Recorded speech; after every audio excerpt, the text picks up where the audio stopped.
Dans Google Traduction, sur un Chromebook, pour saisir le texte, j'ai différentes options. Donc, soit je me place à droite dans la boîte de texte et j'utilise le clavier de mon Chromebook pour écrire ce que je souhaite traduire. Donc, par exemple, si j'écris « Salut », ça me traduit « Hi ». Vous voyez, j'ai également la possibilité, si je clique sur la flèche ici, d'utiliser un outil de saisie. Donc, j'ai accès à 2 claviers qui utilisent l'alphabet latin. Donc, soit le clavier qu'on connaît qui est AZERTY ou encore le clavier des États-Unis, donc le QWERTY, qui est le même que mon Chromebook.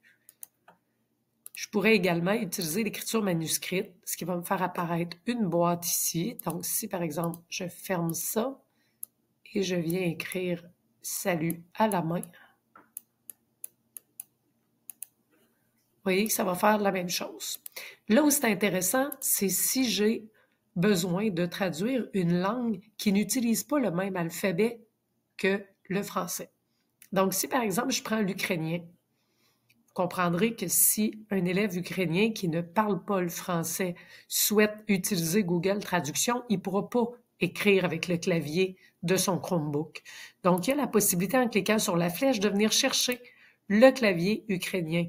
Donc, vous voyez, il y a vraiment les lettres de son alphabet qui sont là. Donc, il peut venir cliquer dans la boîte, venir écrire ce qu'il souhaite traduire. Et voilà, là, il pourrait le traduire en français. Ce qui est « Salut ». Il peut également le faire énoncer. Alors, même chose qu'en français, il pourrait aussi utiliser l'écriture manuscrite pour venir écrire ce qu'il souhaite traduire. Alors, si je reprends le même exemple,